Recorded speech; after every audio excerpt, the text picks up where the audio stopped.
Cinema ప్రస్థానం అంటే నిండు దంపతుల నుంచి కదా. నిండు దంపతులు ఫస్ట్ పిక్చర్ నాది.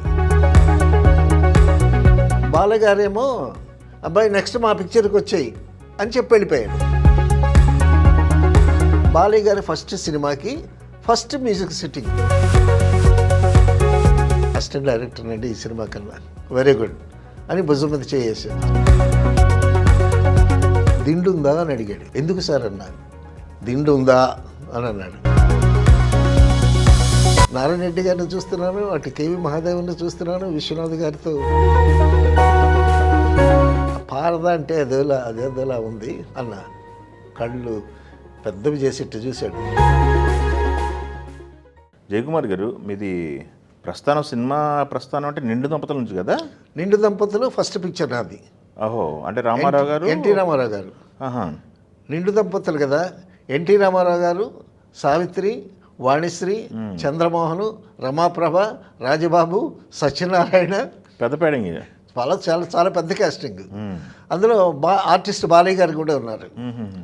సో నేను ఇక్కడ అప్రెంటిస్గా చేస్తూ ఉన్నాను. ఒక 2 షెడ్యూల్స్ చేశాను. ఓహో, షెడ్యూల్ అయిపోయింది కూడా. షెడ్యూల్స్ చేశాను. బాలగారేమో అబ్బాయి నెక్స్ట్ మా పిక్చర్కి వచ్చాయి అని చెప్పి వెళ్ళిపోయాడు.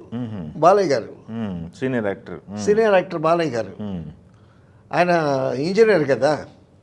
సో నాకు వచ్చేయమన్నాడు ఆయన.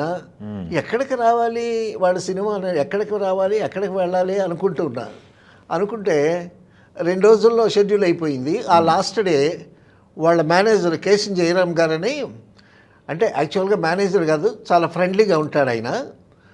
వాణిశ్రీకి ఎర్లీ స్టేజ్లో వాణిశ్రీని బాగా ఎంకరేజ్ చేసి సినిమాలకి గట్ట తిప్పాడు ఆయన. అవునా? కేసీ జయరామ్ అని.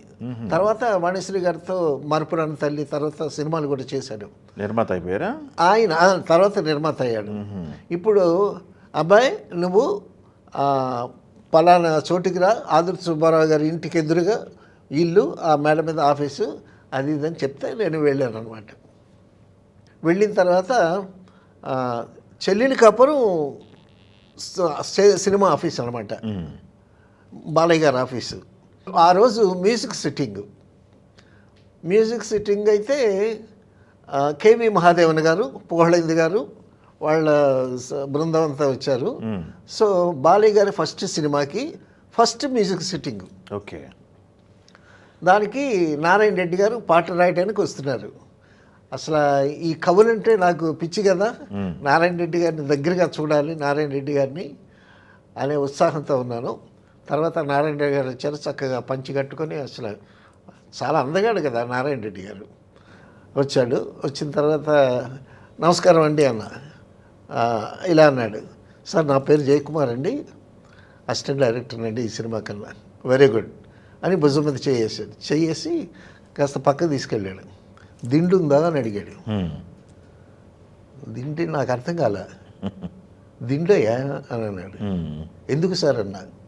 దిండు ఉందా అని అన్నాడు. ఉంది సార్ అన్న. తీసుకురా అని అన్నాడు.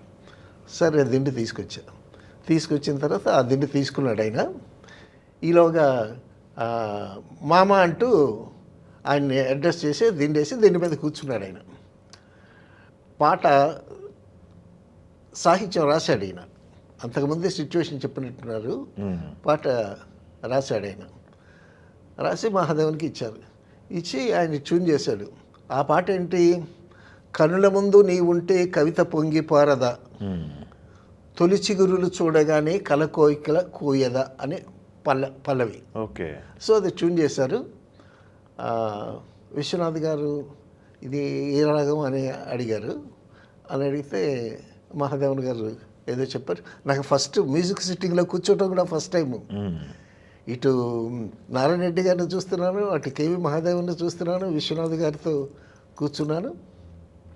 అది అయిపోయిన తర్వాత మొత్తానికి ట్యూన్ చేశారు. ఓకే అనుకున్న తర్వాత మళ్ళీ నెక్స్ట్ డే మళ్ళీ దానికి సంబంధించిన సిట్టింగ్ అది ఫైనలైజ్ చేయాలి, బీజిఎమ్స్ వెయిట్ అది ఇది అని. నెక్స్ట్ డే మార్నింగ్ మళ్ళీ నారాయణ రెడ్డి గారు వచ్చారు. నారాయణ రెడ్డి గారు వచ్చేసరికి నేను దిండు పట్టుకొని రెడీగా ఉన్నాను.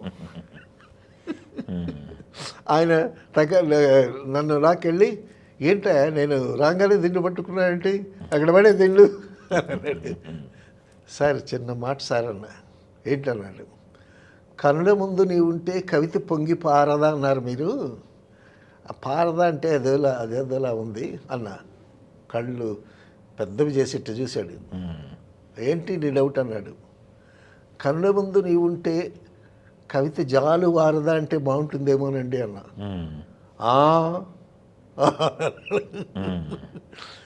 మీ గురువే క్లాస్ అనుకుంటే మీ గురువు కన్నా క్లాసే నువ్వు అని అన్నాడు. అంటే దేవులపల్లి కృష్ణశాస్త్రి గారి రికమెండేషన్ ద్వారా వచ్చానని తెలుసు ఆయనకి. అయిపోయిన తర్వాత కంపోజింగ్ అంతా అయిపోయింది. ఎవరెవరి చేత పాడించాలి అని అనుకున్నారు. బాలసుబ్రహ్మణ్యం, సుశీల అనుకున్నారు. అనుకున్న తర్వాత దానికి సంబంధించిన కార్యక్రమం అంతా అయిపోయింది. అంతా అందరూ వెళ్ళిపోయిన తర్వాత బాలయ్య గారు నన్ను పిలిచారు. పిలిచి నువ్వు చెప్పింది బాగుందయ్యా, కనుల ముందు నీ ఉంటే కవిత పొంగిపారదా అని రాశాడు ఆయన. కనుల ముందు నీ ఉంటే కవిత జాలువారదా అనేది నువ్వు చెప్పింది బాగుంది, కానీ తీసుకోరు వాళ్ళు అని అన్నాడు. నాకేం తెలుసు, నేను తెలుగు పండిట్గా వచ్చాను, కానీ ఇక్కడ అప్రెంటిస్ని. నేను హై స్కూల్లో పనిచేసేటప్పుడు తెలుగు పండితుని, ఇక్కడ అప్రెంటిస్నే కదా. సో అది ఏదో చెప్పాలనే ఉత్సాహం నారాయణ రెడ్డి గారిని చూసినటువంటి సంతోషంతో. ఇంతకీ ఫైనల్గా ఏం చేశారు? అదే ఉంచారు కన్నడ ముందరే ఉంటే. తర్వాత ఎండూరు సుధాకర్ అని చాలా గొప్ప రైటర్ అండి ఆయన. హీస్ నో మోర్, చాలా మంచి రచయిత. ఆయన ఇది విని నారాయణ రెడ్డి గారి ప్లేస్లో నేనుంటే నువ్వు అన్నదే ఓకే చేస్తానయ్యా అని అన్నాడు. ఆయనది ఒక మంచి సేవ్ ఉంది. ఏంటంటే గురువులకి నమస్కారం పెడతాం కదా, ఇలాగ నమస్కారం పెట్టేటప్పుడు ఈ 2 బొట్టన వేళ్ళు ముయ్యాలంట, ఈ 2 బొట్టన వేళ్ళు మూసి నమస్కారం పెట్టాలంట. ఎందుకండి అని అడిగా. ద్రోణాచార్యుడు బొట్టన వేళ్ళు అడిగాడు కదా గురువు, అలాగే బొట్టన వేళ్ళు అడగకుండా వాళ్ళు అని ఎండ్లూరు సుధాకర్ గారు ఓకే చమత్కారం. Okay okay